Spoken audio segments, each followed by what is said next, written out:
So hello बच्चों, कैसी चल रही है मैथ्स की तैयारी। आई होप सभी की तैयारी बहुत बढ़िया चल रही होगी। और ये चैप्टर लेके आ चुके हैं हम हाइट एंड डिस्टेंस। इससे पहले हमने डाल दी ट्रिगो की वीडियो। इस चैप्टर में हम क्या करेंगे, सारे इंपॉर्टेंट क्वेश्चन करेंगे, क्योंकि हमारी चल रही है कौन सी सीरीज, मैथ्स की सीरीज। तो बिना किसी देरी के जल्दी से वीडियो को शुरू करते हैं। हाँ तो बेटा, क्वेश्चन नंबर 1 लेके हम आ चुके हैं। सौरभ भैया आ चुके हैं। क्या है क्वेश्चन, पढ़ लेते हैं। The length of the shadow of the tower on the plane ground is √3 times the height of the tower। अब जरा पढ़ लेते हैं जज से। The angle of the elevation of sun is this. अब क्या हो रहा है बेटा, आप समझ लो, एक है टावर, एक है टावर, ठीक है। वहां से एक शैडो बन रही है, और जो सूरज मामा है वो यहाँ पे मजे कर रहे हैं, है ना।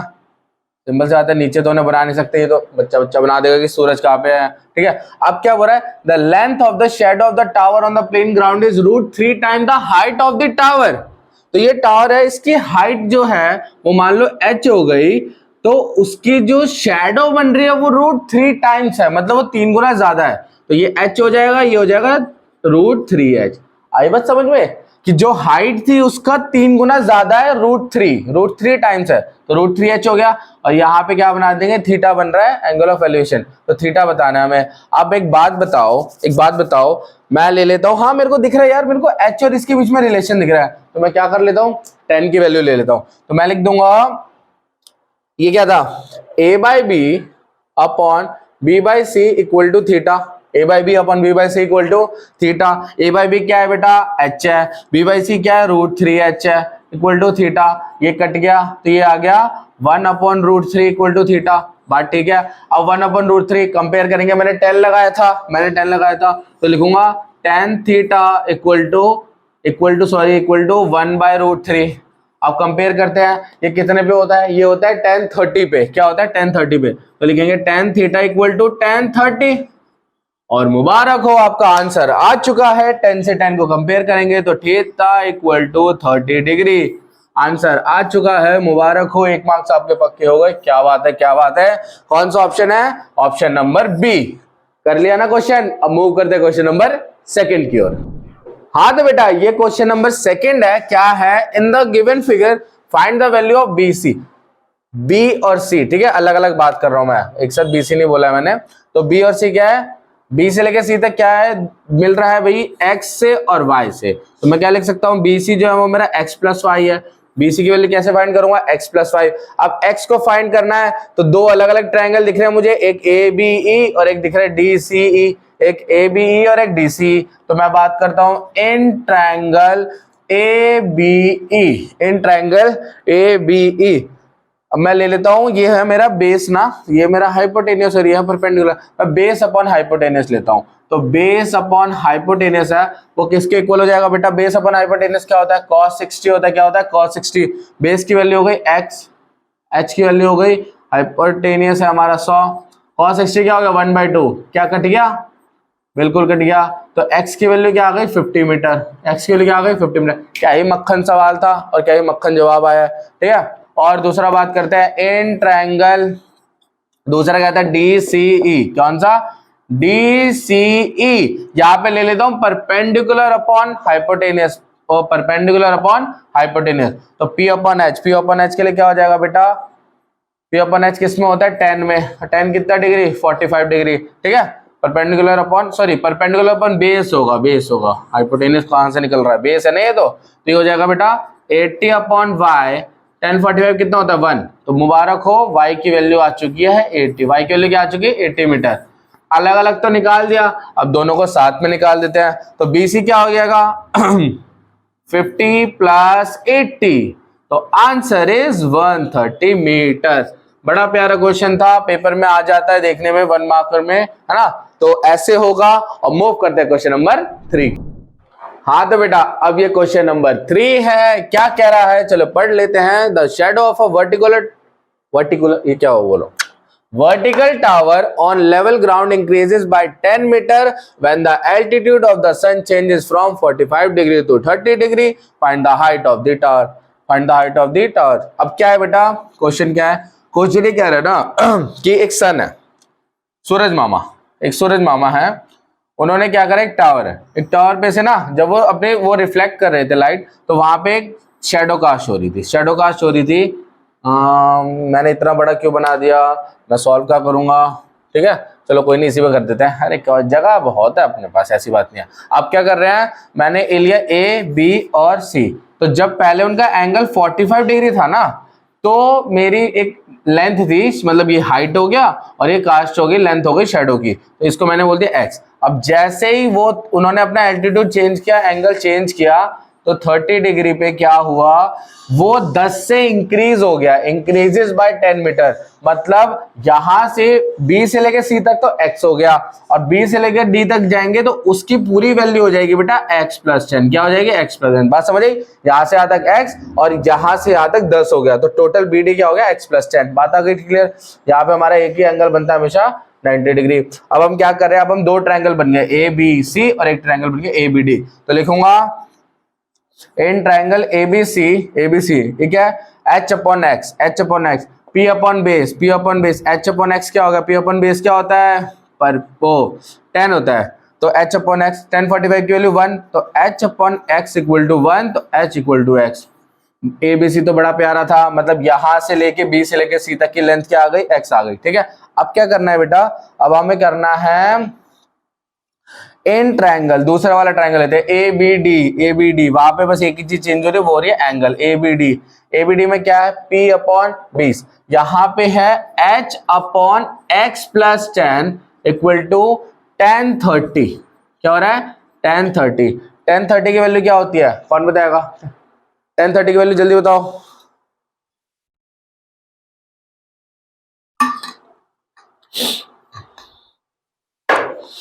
देखो h अपॉन एक्स प्लस 10 है और 1030 की वैल्यू होती है 1/√3, तो मैं लिख दूंगा h upon X plus 10 equal to 1/√3, फिर कर दूंगा क्रॉस मल्टीप्लाई। अब यहां पे आ जाते हैं, जैसे करूंगा क्रॉस मल्टीप्लाई क्या होगा, ये बन जाएगा √3h equal to x plus 10, यही बन गया।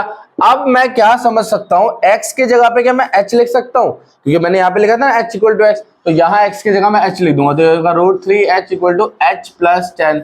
हाँ h को इधर भेज देते हैं, h को इधर भेज देंगे तो हो जाएगा √3h minus h equal to 10, है ना, √3h minus h equal to 10। अब क्या करेंगे, √3 कॉमन ले लो, √3 कॉमन ले लो, √3 कॉमन ले लोगे तो क्या बन जाएगा, और सॉरी h कॉमन लेंगे ना, h कॉमन लेंगे तो क्या बन जाएगा, √3 माइनस 1 इक्वल टू 10।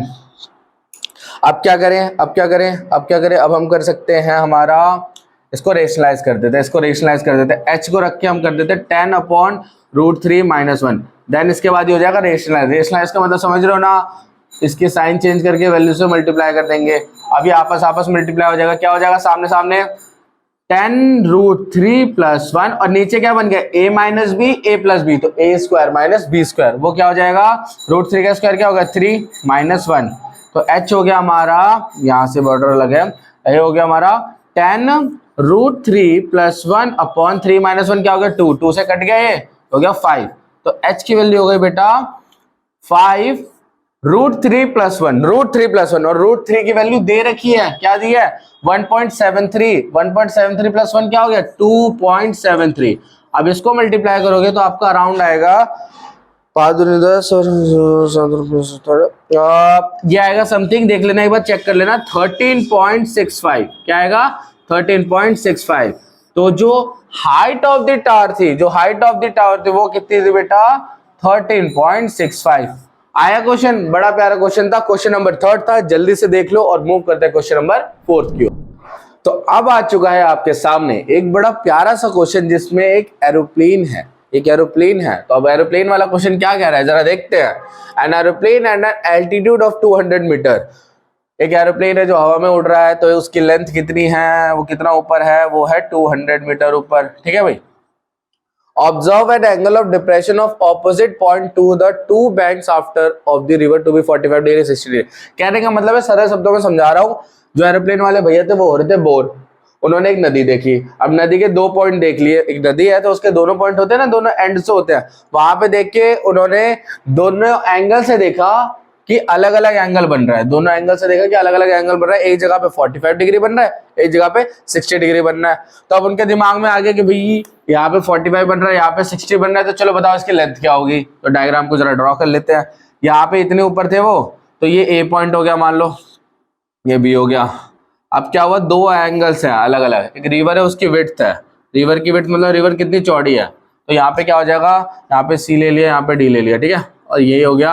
अब डिप्रेशन है, आपको पता है ये वाला एंगल और ये वाला एंगल सेम होता है, तो यहाँ पे कितना डिग्री हो गया, एक जगह 60 डिग्री देखा था, एक जगह 45 डिग्री देखा था, तो टेंशन लेने की बात नहीं, इसको नाम दे देते हैं पी और क्यू दे देते हैं, ठीक है। अब क्या हो रहा है बेटा, अब क्या हो रहा है, अब देखो आपको find the width of river, कहने का मतलब है ये बताना है, तो यहाँ से यहाँ तक मैं x मान लेता हूँ, यहाँ से यहाँ तक मैं y मान लेता हूँ, फिर निकाल दूंगा x प्लस वाई, टोटल आ जाएगा। अब मैं क्या करता हूँ, ट्रायंगल लेता हूँ ABC, तो इन ट्रायंगल ABC मेरे पास दो चीज है, मेरे पास ये लेंथ है, ये हाइट जो है ये कितनी है, 200 है ना, ये हाइट 200 है, तो मेरे पास एक है परपेंडिकुलर और एक है बेस, क्या बोला, परपेंडिकुलर और बेस, तो क्या लगा दूंगा मैं AB upon BC equal to tan 60, क्या लगा दूंगा, tan 60, AB कितना था 200, BC कितना था x, और tan 60 क्या होता है 1/√3, ना ना ना, tan 60 होता है √3, tan 60 क्या होता है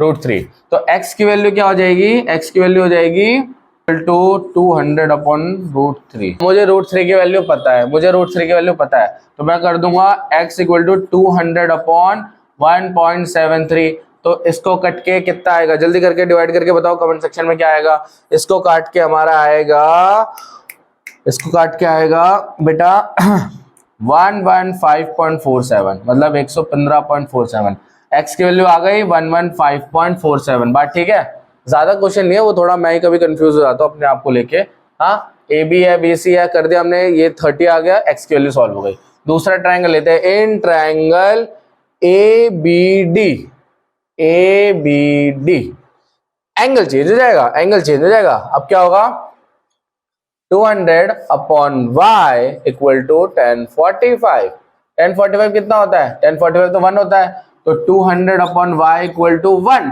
तो y की वैल्यू हो गई 200, y की वैल्यू हो गई 200। मुझे क्या बताना था x प्लस वाई, तो x प्लस वाई जो कि है width of the river, width of the river, tower कहां से लिख दिया, रिवर होगा, कौन लिखा टावर, मैंने तो लिखा था, x प्लस वाई, ये हो गया 115.47 प्लस 200 प्लस करके कितना होगा 315.47 मीटर, तो जो रिवर है उसकी विड्थ कितनी आ गई 315.47 मीटर। बड़ा आसान क्वेश्चन था, लेकिन यहाँ पे थोड़ा कंफ्यूजिंग हो गया था, कोई दिक्कत की बात नहीं, सही है आप तो पूरी तरीके से प्रॉपर, तो width of the river is 315.47। Question number 4 complete हो गया, मूव करते हैं क्वेश्चन नंबर 5 की। हाँ तो बच्चों अब हम आ चुके हैं आपके प्यारे क्वेश्चन नंबर 5 के साथ, क्योंकि ये लास्ट क्वेश्चन है, अब आपको थोड़ा रिलैक्स मिलेगा, उसके बाद हम दूसरे चैप्टर्स की वीडियोस भी हमें अपलोड करनी है ना, इसलिए। तो अब देखो क्वेश्चन नंबर 5 क्या है, from the top of a 7 metre high building, building कहाँ है, बिल्डिंग ये रही, बिल्डिंग कहाँ है, बिल्डिंग यहाँ है, 7 मीटर जो टॉप की बिल्डिंग है ये रहा height, and the angle of elevation of the top of the tower is 60 degree, elevation मतलब ऊपर, एलिवेशन मतलब ऊपर, सामने एक दूसरा क्या है टावर है ना, बार बार टावर ही आ रहे हैं, हम प्लेन भी कर देंगे, हम बिल्डिंग भी कर देंगे, हम टावर भी कर देंगे, सब कुछ कर देना इस क्वेश्चन में, भगवान जाने। Top of the tower is 60 degree, देखो जो एलिवेशन है वो 60 डिग्री है, and the angle of depression of the foot of the tower, जो नीचे देखा गया टावर की नीचे फीट पे देखा गया तो 45 डिग्री, टॉप पे देखा गया तो 60 degree, find the height of the tower. अब एक बात बताओ, दोनों के लिए जो x है वो सेम रहेगा, क्योंकि दोनों का गैप तो सेम है, मतलब BQ और AR दोनों क्या है सेम है, तो दो ट्रायंगल बन रहे हैं, एक तो हमारे पास बन रहा है ABQ और एक हमें लेना है PRA, एक ABQ है एक PRA, तो हम लिखेंगे इन ट्रायंगल ABQ ABQ में कितना डिग्री बन रहा है 45 डिग्री, तो मैं लिखूंगा AB upon BQ equal to tan 45, AB कितना है, AB कितना है 7, BQ कितना है x, और ये चला जाएगा तो x की वैल्यू कितनी हो गई, x की वैल्यू हो गई बेटा 7, x की वैल्यू क्या हो गई 7, कितना था 7 था 7 मीटर, x की वैल्यू कितनी हो गई 7 मीटर, ठीक है। अब मुझे निकालना है PRA क्यों निकालना है बेटा, ओवरऑल देखो, find the height of the tower, वो तो कितना है PQ है ना, वो क्या है PQ है, और PQ कैसे निकलेगा PR प्लस RQ, तो मतलब y प्लस 7, मेरे ओरिजिनल टावर की लेंथ क्या निकलेगी y+7 और मुझे उसके लिए क्या चाहिए y चाहिए। अब मैं लगाऊंगा इन ट्रायंगल PRA क्यों निकालूंगा क्योंकि x तो पता चल गया, अब मुझे क्या पता चलेगा y, तो इसमें लगाऊंगा PR/RA equal to tan 60 degree. कितना डिग्री? tan 60 degree. PR कितना है? PR तो y है और RA कितना? RA x है और x आपको पता चल चुका क्या है 7 और tan 60 होता है √3। tan 60 क्या होता है? √3। तो y की वैल्यू हो गई 7√3। y की वैल्यू क्या हो गई? 7√3। x हमारा 7 मीटर आ गया, y हमारा 7√3 आ गया। अब PQ निकालते हैं, तो PQ equal to y+7, y की जगह डाल दूंगा 7√3 +7। अब इसमें से क्या कॉमन आ रहा है? 7 कॉमन आ रहा है, तो ये हो जाएगा √3 +1। बस बेटा बस, यहां तक आंसर आ चुका है। बहुत बच्चे क्या करेंगे, √3 की वैल्यू 1.73 डाल देंगे। वो तब डालना ना जब यहां पे लिखा हो कि यूज √3 इक्वल टू 1.73। जितना पूछा गया उतना ही करेंगे, ज्यादा करने की जरूरत नहीं। यहाँ पे हमें नहीं पूछा था तो इसलिए हमने नहीं करके दिखाया। अगर वो लिखा होता तो हम इसको ऐसे करके सॉल्व करते। तो क्वेश्चन नंबर 5 भी कवर हो गया। हाइट एंड डिस्टेंस में हमने सारे क्वेश्चन को कवर करा। एरोप्लेन वाले क्वेश्चन भी ले लिए, बिल्डिंग वाले भी ले लिए, टावर वाले भी ले लिए, वो जो रिवर के जो विड्थ वाले क्वेश्चन थे वो भी ले लिए। तो ऐसे करके मजेदार तरीके से हमने हाइट एंड डिस्टेंस चैप्टर पे खत्म कर दिया। मजा आया होगा पढ़ के, और ऐसे मजेदार तरीके से अभी और पढ़ना है। और चैप्टर सारे जो कि इंपॉर्टेंट चैप्टर्स हैं उनकी भी वीडियो अपलोड होने वाली है। तो वैसे ही इन सारे क्वेश्चंस की प्रैक्टिस कर लो और अपनी प्रैक्टिस करते रहो, क्योंकि कल ही है मैथ्स का पेपर और कल के बाद फिर बल्ले बल्ले। तब तक के लिए अपना ध्यान रखो, मिलते हैं जल्दी अगली वीडियो के साथ। Thank you.